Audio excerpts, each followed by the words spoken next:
Değerli öğrenciler, Düzce Üniversitesi ilk defa Çerkez Dili ve Edebiyatı alanında lisans, yüksek lisans ve doktora programlarını açarak gençlerimize kendilerini en iyi şekilde yetiştirebilme imkanını sağlamaktadır. Türkiye'de yaşayan Çerkezlerin büyük çoğunluğunun konuştuğu dil olan Adigabze ve aynı zamanda Adige Cumhuriyeti'nin resmi dili olan Adigabze ile eğitim, öğretim vermekteyiz.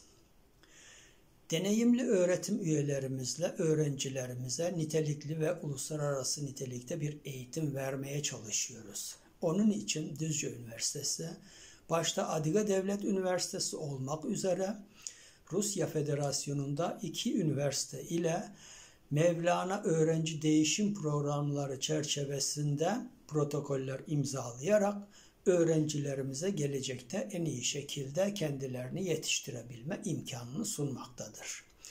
Aynı zamanda Düzce Üniversitesi ana dalın yanında yan dal imkanını da vererek yan dal yapabilme imkanı sunmaktadır ki bu da öğrencilerimiz kendilerine daha donanımlı şekilde yetiştirebilme imkanı sunmaktadır.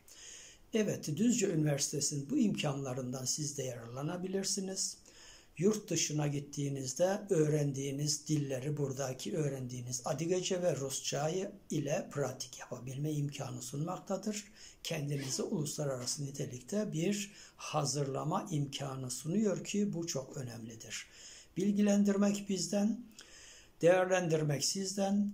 Şayet Düzce Üniversitesi'ne gelirseniz memnun kalacağınızı ve kaliteli bir eğitim alacağınızı bilmenizi istiyoruz. Bizden bu kadar. Teşekkür ediyoruz ve bekliyoruz. Düzce Üniversitesi'ne herkes gelebilir. Buyurun.